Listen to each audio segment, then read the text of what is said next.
겨자씨 하나 할 만한 자, 믿음이 중요한 이유. 자, 우리 계속 지금 모세를 통해서 하나님이 저 이집트 땅에 속박되어 있는 이스라엘 백성들을 구원에 내시려는 그 어떤 과정 속에 나타나는 여러 가지 문제들을 우리가 지금 보고 있는데요. 특별히 오늘 본문은 하나님이 모세를 이제 드디어 애굽에 보내셔서 이스라엘 백성들의 장로들 앞에, 장로들은 지도자들이잖아요. 이스라엘 많은 백성들이 있는데 그 가운데 지도자들을 불러놓고 이렇게 얘기합니다. 4장 29절부터 31절이에요. 한번 같이 다시 한번 4장 29절에서 31절 합독합시다.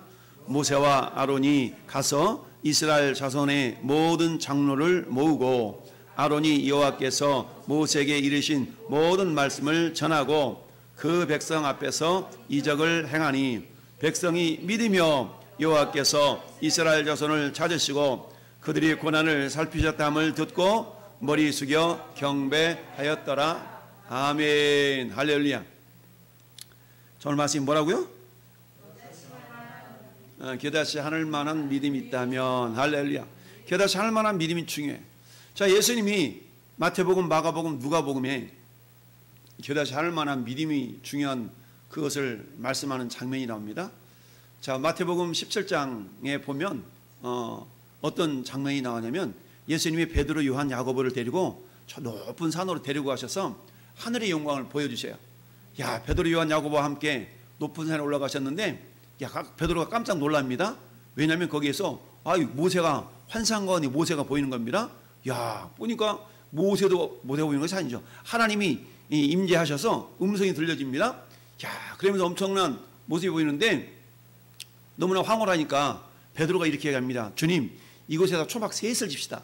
하나는 주님을 위하여서, 모세를 위하여, 하나는 엘리야를 위하여서 이렇게 세 개를 집시다. 너무나 황홀하니까 이렇게 베드로가 예수님한테 요청을 드렸어요.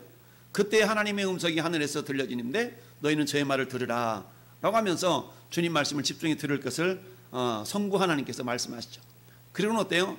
야, 너희 저기 본 거 아무한테도 얘기하지 마, 알았지? 그러고 이제 산 밑으로 내려왔더니 산 밑에서 어떤 일이 발생하고 있냐면, 자, 나머지 제자들이 한 병든 자, 귀신 들려서 간질하고 막 거품 밀고 있는 이 한 아이를 데려온 그 어떤 사람의 부탁을 듣고 쩔쩔매고 있는 거예요. 그분이 와가지고 이러는 거예요. 지금 내 자식이 어릴 때부터 흉악한 귀신이 들려가지고 때로는 불에도 넘어지고 물에도 넘어지는데 이걸 좀 어떻게 좀 해결해 달라고 얘기를 했더니 제자들이 막 쩔쩔매고 있는 겁니다. 야, 그랬더니 예수님이 오셔가지고 그 귀신을 쫓아내면서 야, 그 모습을 보니까 제자들이 깜짝 놀라가지고 야, 우리는 어찌야 이 일을 하지 못했나이까? 라고 질문을 던집니다. 그때 예수님이 이렇게 말씀하시죠. 기도와 금식 외에는 이런 유가 나갈 수가 없다. 결국 기도라는 것은 뭡니까? 내 능력이 아니라 주님의 능력이죠. 결국 하나님의 능력을 덧입지 않고서는 행할 수가 없다는 얘기입니다. 그렇다면 어때요? 예수님 권세, 예수님 권세, 예수님 권세, 내 권세. 할렐루야. 우리는 찬양 부르잖아요. 예수님 권세가 내 권세가 되기 위해서는 어때요? 내가 주님 안에, 주님이 내 안에. 할렐루야.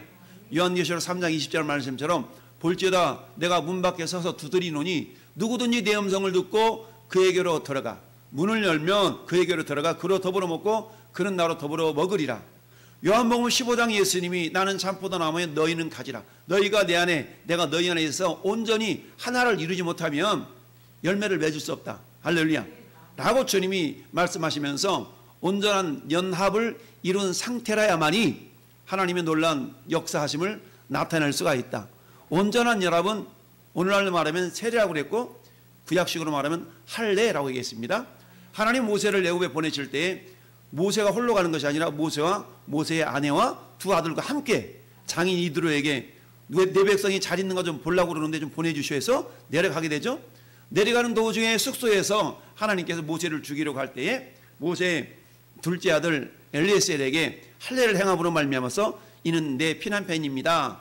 나는 그 모세의 아내 그 일로 말미암아서 결국 모세가 사망을 면하고 하나님과 온전한 연합을 이룬 상태에서 이제 애굽에 들어가서 사명을 감당하러 들어가게 됩니다. 이처럼 하나님과 온전한 하나를 이룬다는 것은 굉장히 중요합니다. 할렐루야. 그래서 너 내 마음과 같이 내 마음은 네 마음과 같이 우리가 그런 간혹 대화를 하는 경우가 있지 않습니까? 하나님이 드디어 이제 모세 홀로 보내지 아니하시고 물론 함께 가시지만 모세 형 아론을 모세에게 동역자로 붙여주셔서 함께 애굽으로 들어갔습니다. 그 애굽 땅에는 출애굽기 2장에 고된 노동으로 말미암아 여호와께 부르짖음에 하나님께서 아브라함과 이삭과 야곱에게 세운 언약을 기억하사 이스라엘 백성들을 돌보셨고 권념하셨다라고 성경에 말씀하시죠. 야, 그래서 하나님께서 모세에게 어떻게 나타나셨는가를 그 장로들을 불러 모아놓고 얘기를 해줍니다.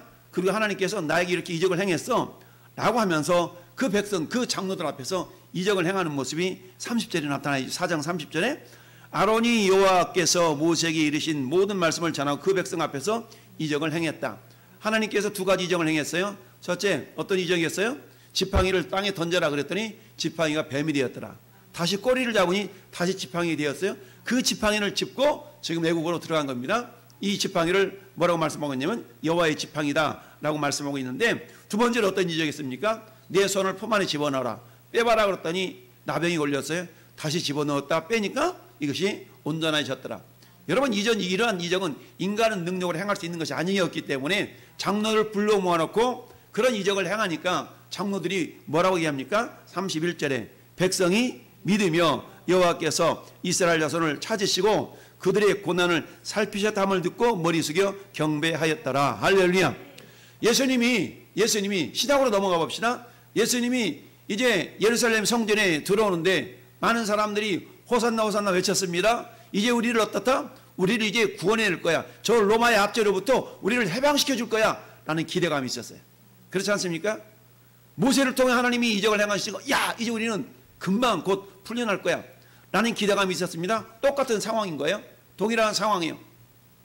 그랬는데 막상 와서 모세가 바로에게 얘기를 했더니 바로가 하는 소리가 어떤 소리입니까? 2절 말씀에 뭐라고 얘기합니까? 바로가 이르되 여호와가 누구이게 내가 그의 목소리를 듣고 이스라엘을 보내겠느냐? 나는 여호와를 알지 못하니 이스라엘을 보내지 아니하리라. 야, 여호와가 누군데?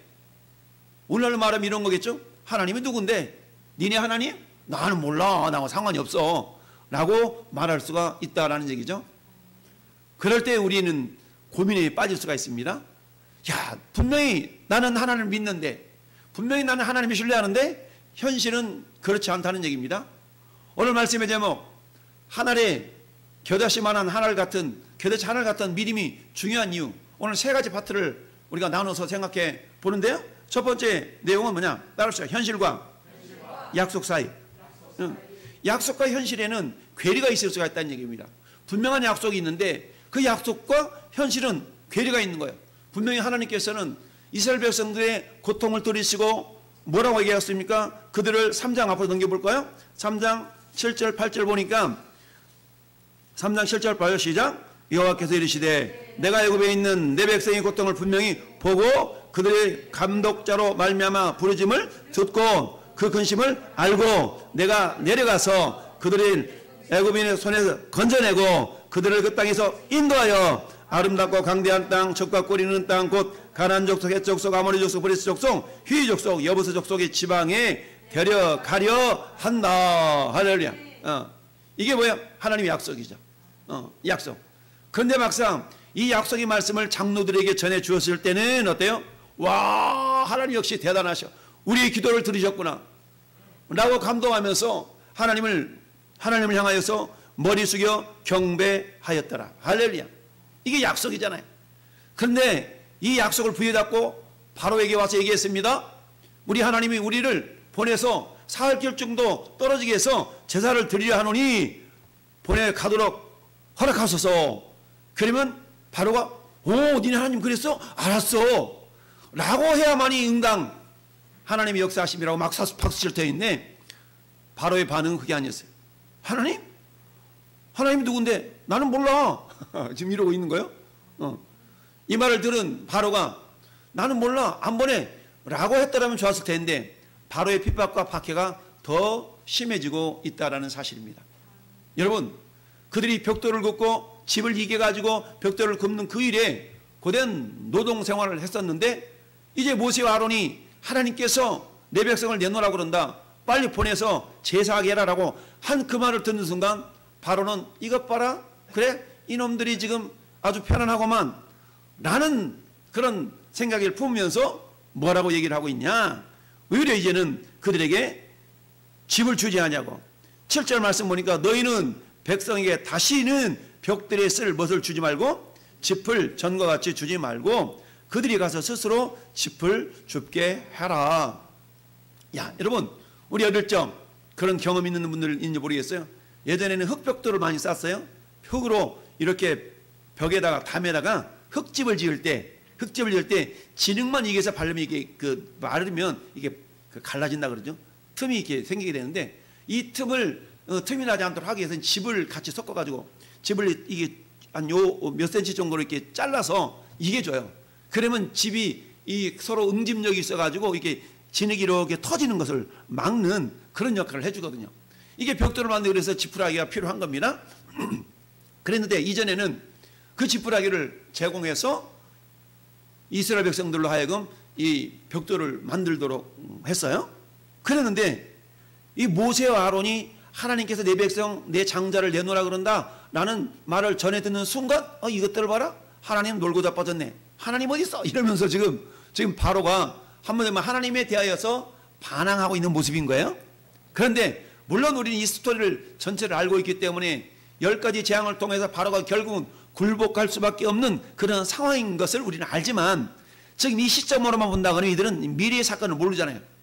이스라엘 백성들이 이 미래의 사건을 모르는 거예요. 그러니까 분명히 하나님의 약속은 너희를 이곳에서 이끌어내어 인도하여서 저 가나안 땅으로 데려갈 거야 라는 것이 약속이 있지만 그 약속의 말씀을 전해 들은 이스라엘 백성들은 야, 우리 하나님 역시 대단하셔, 우리의 기도를 들으셨구나 라고 감동을 먹었지만 막상 현실을 막닥뜨려 보니까 어때요? 오히려 지푸라기를 주지 아니하고 전과 동일한 양을 만들어내라 라는 그런 어떤 박해가 주어지게 되었다라는 얘기입니다. 자, 그럴 때에 누가 나타납니까? 이스라엘 계산원들이 나타납니다. 기록원들이 나타나죠. 기록원들이 나타나서 뭐라고 얘기합니까? 15절 보니까 이스라엘 자손의 기록원들이 가서 바로에게 호소하여 이르되 왕은 어찌하여 당신의 종들에게 이같이 하시나이까? 당신의 종들에게 짚을 주지 아니하고 그들이 우리에게 벽돌을 만들라 하나이다. 당신의 종들이 매를 맞사오니 이는 당신의 백성의 죄입니다. 자, 지금 이스라엘 백성들을 부려먹는데 어떻게 지금 부려먹고 있냐면 이스라엘 백성들 가운데 세상 말로 좀 똘똘한 사람들을 지도자를 세운 거예요. 중간 지도자를 세우고 그 중간 지도자 접해내는 애국 사람들이 그 이스라엘 백성들의 중간 지도자들을 닥달해서 지금 벽돌을 만들어내고 있는 거예요. 그런데 보니까 지푸라기를 주지 아니하고 지금 벽돌을 똑같이 만들어내라고 하면서 이스라엘 그 기록원들을 막 세상 말로 족치고 있으니까 어때요? 이 사람들이 용기를 내가지고 와서 바로에게 얘기하는 거예요. 왕이시여, 왕이시여, 이것은 잘못된 것입니다. 어째 당신의 종들에게 이가 찹니까? 당신의 종들에게 짚을 주지 않고 그들이라는 것은 애굽 사람들의 관리자들이에요. 애굽의 관리자들이 우리를 지금 이렇게 하고 있는데 그건 당신이 세운 지도자들이 잘못 아닙니까? 딱 이렇게 당당하게 얘기를 하고 있는 겁니다. 자, 여기까지도 좋았어요. 그러면 어때요? 아, 그랬냐? 야, 미안하다, 내가 좀 잘못 생각했나 보다 이러고 이들의 어떤 용기를 이렇게 인정해 줘야 되는데, 근데 바로는 그러지 않았다는 얘기입니다. 17절 말씀 보니까 바로가 이르되 너희가 게으르다 그러므로 너희가 이르기를 우리가 가서 여호와께 제사를 드리자 하는도다. 이제 가서 일하라. 짚은 너희에게 주지 않을지라도 벽돌은 너희가 수량대로 바칠지니라. 아멘. 자, 지금 이 기록원들은 이스라엘 백성들이에요.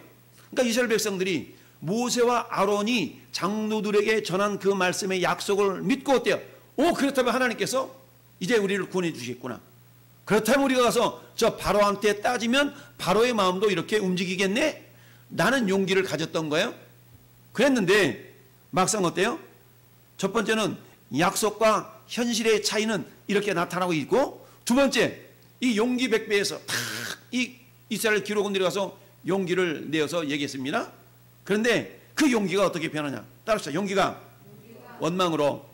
두 번째 상황은 어떤 상황이야? 용기가 원망으로 변하는 상황입니다. 자, 이렇게 애굽 왕 바로가 반응을 보였더니 이제 이 기록원들이 19절에 기록하는 일을 맡은 이스라엘 자손들이 너희가 매일 만드는 벽돌을 조금도 가감하지 못하리라 함을 듣고 화가 몸에 비치는 줄을 알고 그들이 바로를 떠나 나올 때 모세와 아론을 이렇게 길에서 만났어요. 그랬더니 그들이 용기백배에서 애굽왕 바로를 찾아갔던 그들이 모세와 아론을 쳐다보면서 이렇게 얘기합니다. 그들에게 이르되 너희가 우리를 바로의 눈과 그의 신하들의 눈에 미운 것이 되게 하고 그들의 손에 칼을 주어 우리를 죽이게 하는도다. 여호와는 너희를 살피시고 판단하시기를 원하노라. 이게 부드러운 표현이긴 하지만 무슨 말입니까? 하나님을 원망하고 있다는 얘기거든요. 그러니까 지금 분명히 하나님의 약속을 부여잡고 어땠습니까? 머리 숙여 경배했던 그들이었어요. 그 약속을 믿고 나갔지만 현실은 어때요?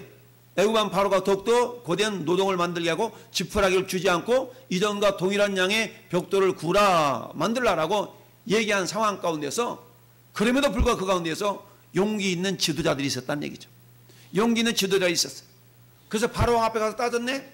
그러니 어때? 오히려 세상 말로 덤탱이 씌워서 그래? 이놈들 너희가 편안하구나.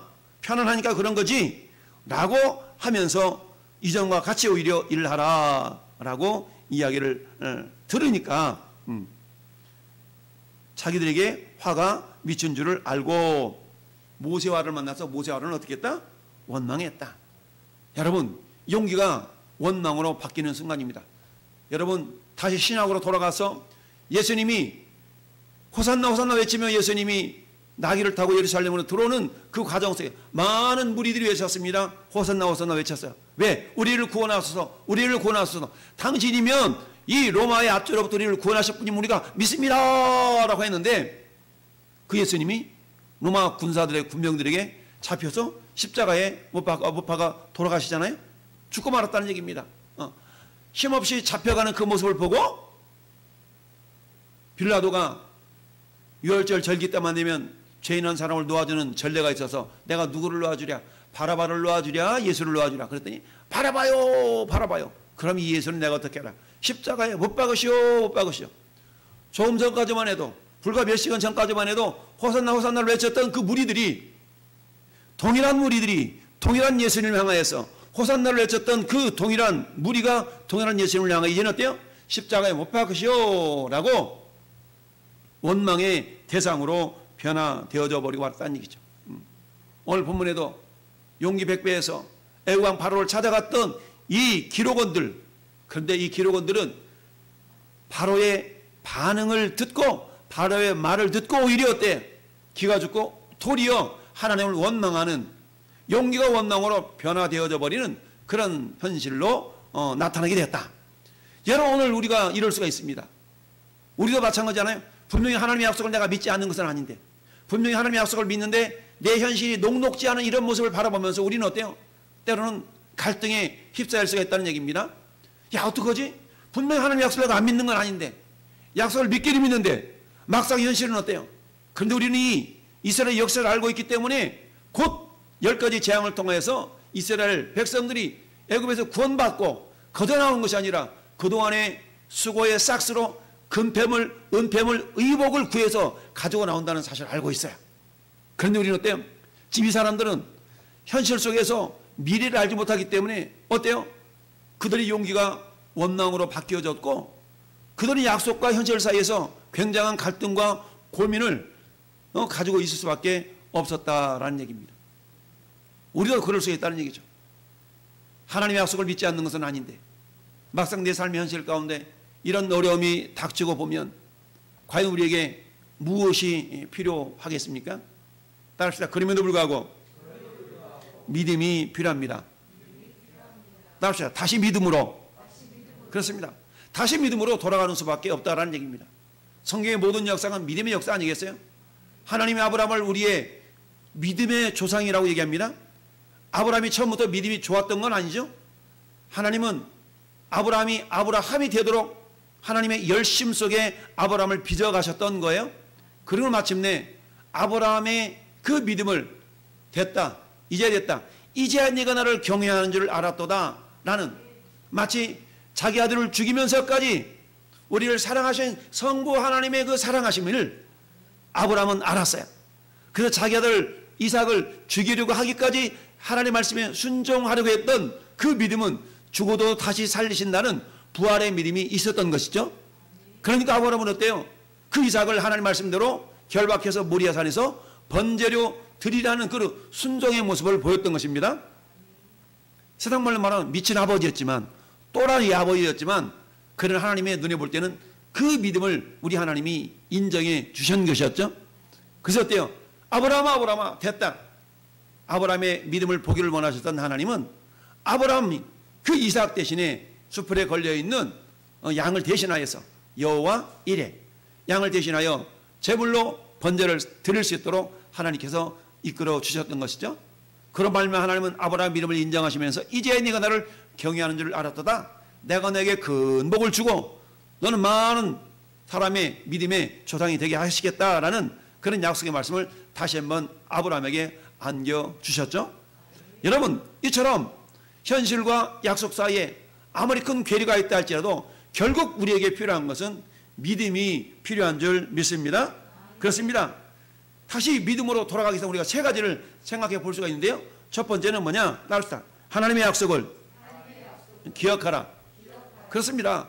우리는 다시 믿음으로 돌아가기 위해서는 하나님의 약속을 기억할 수 있어야 됩니다. 여러분, 그 하나님의 약속은 무엇이었습니까? 앞장에 있는 29절부터 31절 상황 아니겠어요? 하나님께서 어때요? 너희들을 하나님이 구원의 기회 내시게 하셔서 나를 이렇게 보냈고 나를 보내신 하나님이 이러한 이적을 행하시는 하나님이야 라고 하면서 하나님께서 보내셨던 그 약속을 기억할 수 있어야 된다는 얘기죠.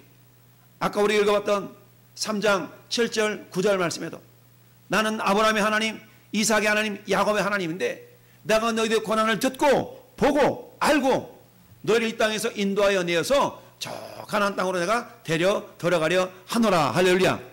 이게 하나님의 약속이죠. 이 약속을 모세도 들었고 장로들에게 이 약속을 전해 주었을 겁니다. 그렇다면 백성들도 이 약속을 부여잡고 과연 하나님 우리의 기도를 외면하지 아니하셔서 나는 믿음으로 일단은 무장했을 거라는 얘기입니다. 그런데 오히려 현실은 녹록지가 않았고 그들을 향한 박해는 더 깊어져 갔기 때문에 그 믿음이 어느 틈에인지 사라져버리고 말았던 것이고 또한 그들을 향해서 잠시 용기를 내었지만 용기는 도리어 애굽 왕 바로의 마음을 상해하는 일 때문에 도리어 모세와 아론을 원망하는 용기가 원망으로 바뀌는 안타까운 현실이 빚어지고 말았다라는 얘기입니다. 그럼에도 불구하고 하나님 우리에게 원하시는 건 뭐냐? 다시 믿음으로 돌아가라라는 얘기입니다. 다시 믿음으로 돌아가기 위해서는 믿음은 뭡니까? 하나님의 약속을 믿는 것, 하나님의 약속을 부여잡는 거 아니겠어요? 그 하나님의 약속이 무엇인가를 우리는 되짚어 보아야 된다는 얘기죠.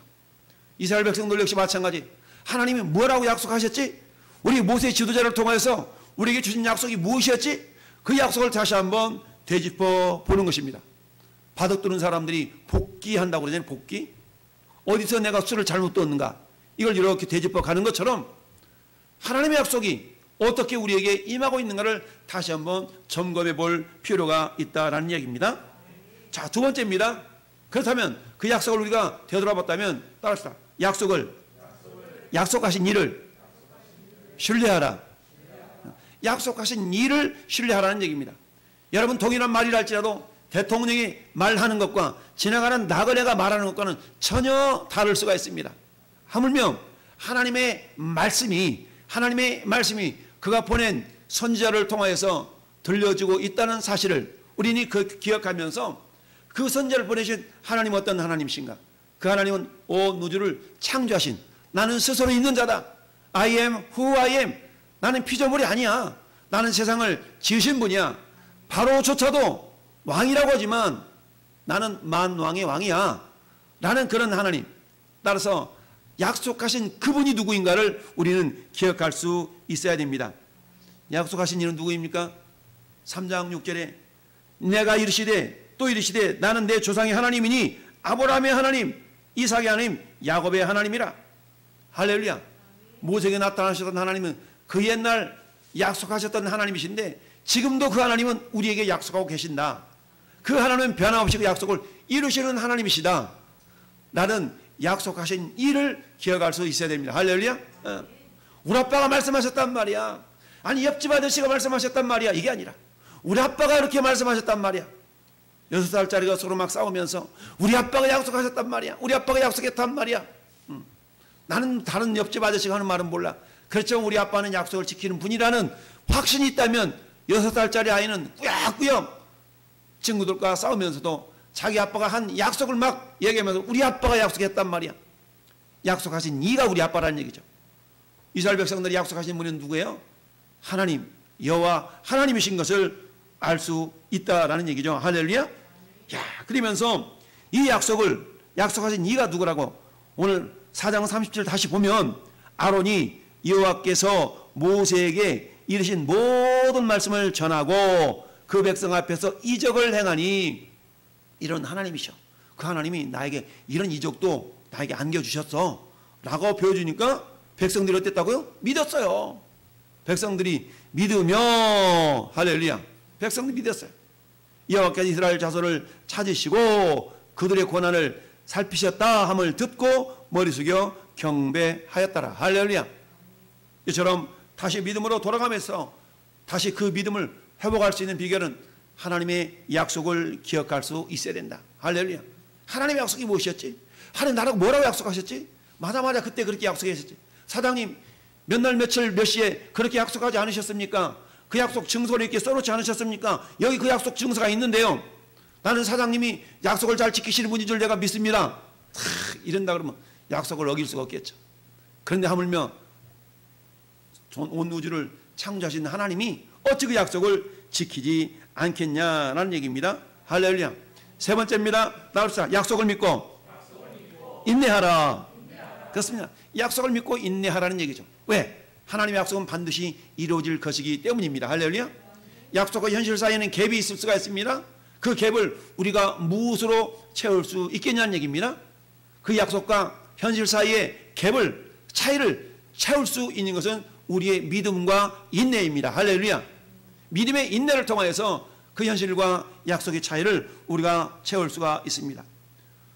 마태복음 17장 그 귀신 들려 간질하고 넘어지는 그 자녀를 둔 그 부모가 와서 고쳐달라고 해결해달라고 했을 때 해결하지 못하는 그 모습을 보고 발을 동동 구르며 있었던 많은 제자들 앞에서 주님이 하시는 말씀이 이렇게 말씀하십니다.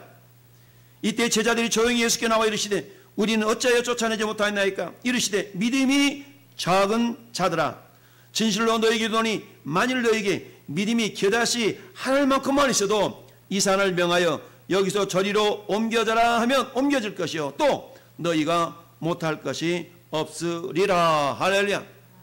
너희가 못할 것이 없으리라. 예수님이 그 부모를 바라보면서 이렇게 말씀합니다. 부모가 예수님께 이렇게 얘기합니다.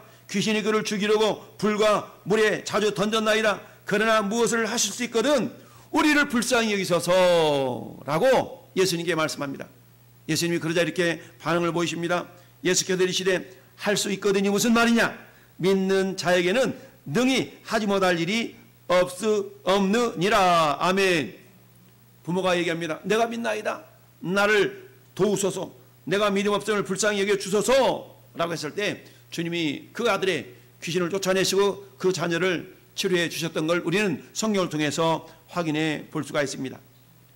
마태는 이 산을 명하여 저리 옮겨지라며 옮겨질 것이라고 표현했지만 누가는 이 뽕나무더러 뿌리가 뽑혀 바다에 심겨지라 하면 그것이 너에게 순종하여질 것이라 라고 얘기합니다.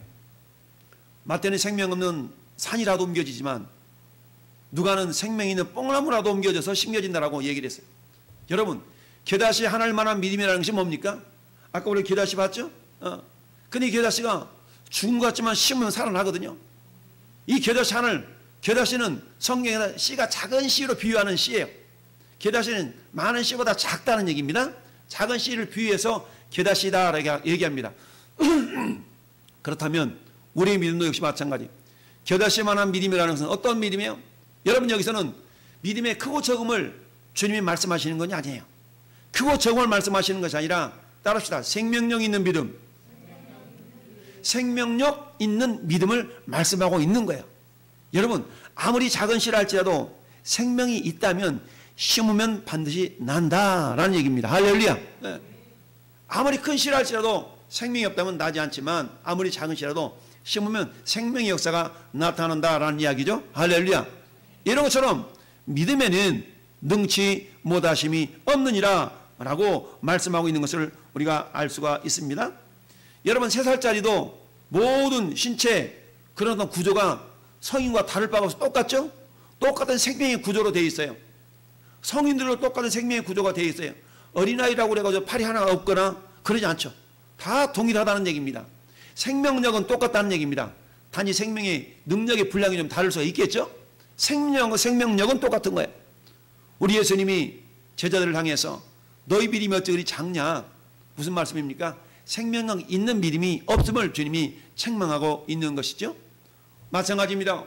오늘 애국왕 바로에 그야말로 억지 주장을 하며 오히려 박해하는 그 현실을 바라보고 있는 이스라엘 백성들이 용기가 변해서 원망이 되었습니까? 되었어요?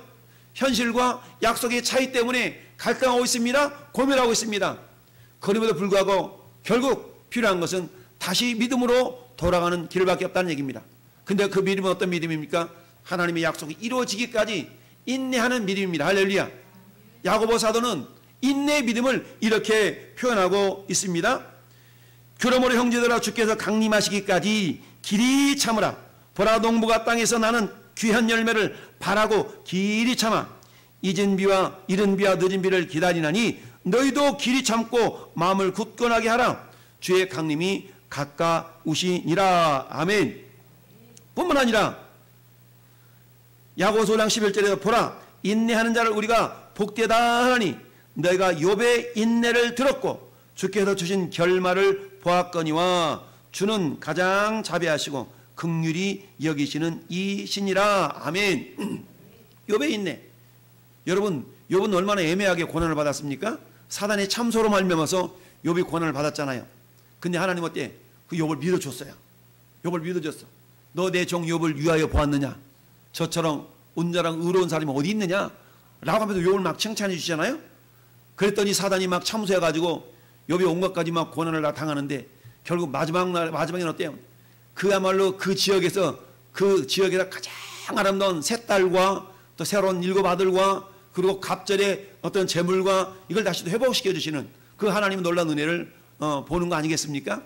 마찬가지로 오늘 본문에 겨다시 하늘 만한 믿음이 중요한 이유는 그렇다는 얘기입니다. 생명력 있는 믿음. 그 생명력 있는 믿음은 하나님의 약속을 돌아볼 수 있어야 되고요. 할렐루야. 하나님 뭐라고 약속하셨지?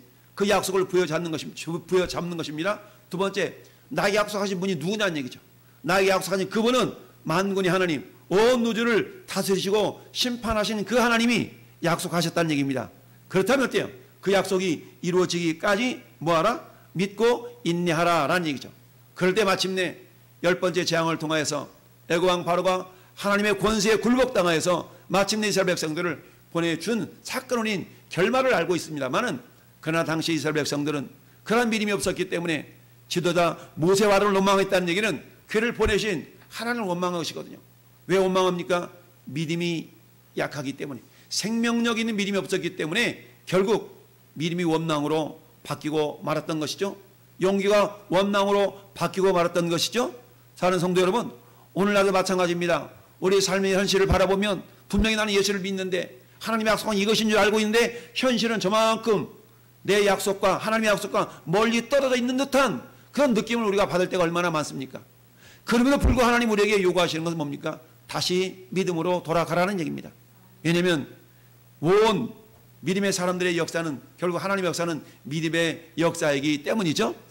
겨다시 하늘 만한 믿음만 있다면 이 산을 들어 저쪽으로 옮겨져야 할 것이도 해도 그대로 옮겨질 것이라고 말씀하신 예수님은 요한복음에서 오히려 또한 이렇게 말씀하고 있습니다. 예수님이 내가 진실로 너에게 이르노니 나를 믿는 자는 내가 하는 일을 그도 할 것이요 또한 그보다 큰 일도 하리니 이는 내가 아버지께로 감이니라 라고 말씀하고 있습니다. 여러분, 나는 예수를 믿어요? 내 주변에 있는 사람 예수를 안 믿어요? 그럴 때 어떤 일이 발생합니까? 정말 많은 갈등이 있을 수가 있죠. 그 갈등을 표현한 시편이 시편 42편이에요. 우리 시편 42편 한번 보면서 시편 42편 한번 볼까요? 시편 42편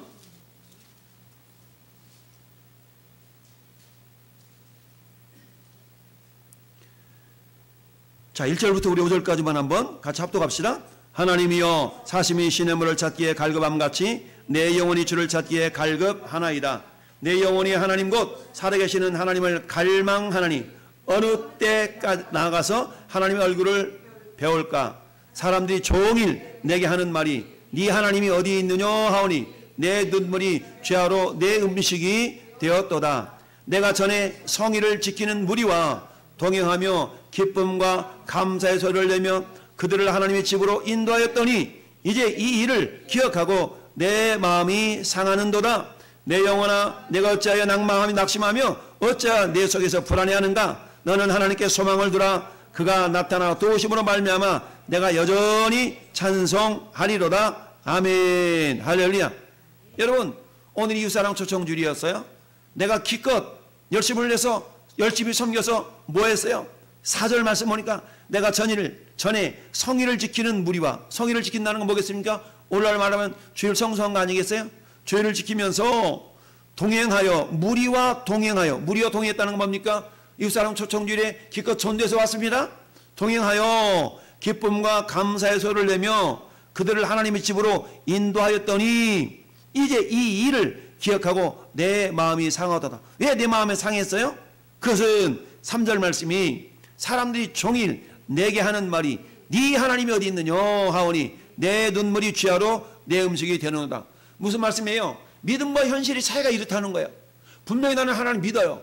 하나님 믿는데 내 현실은 어때요? 세상 사람들이 바라볼 때 너 믿는 사람 왜 그래? 너 믿는다면서 니는 하나님 계시냐? 니는 하나님 주무시냐?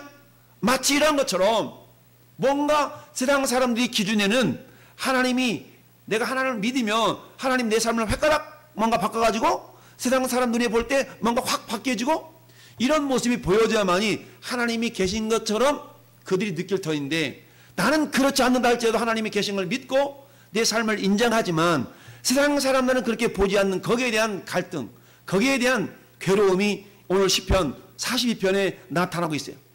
그럼에도 불구하고 이 시인이 위로를 삼고 다시 용기 백배할 수 있는 이유는 왜 그래요? 5절 말씀에 내 영혼아 어찌하여 내가 낙심하며 어찌하여 내 속에서 불안해하는가. 너는 하나님께 소망을 두라. 할렐루야.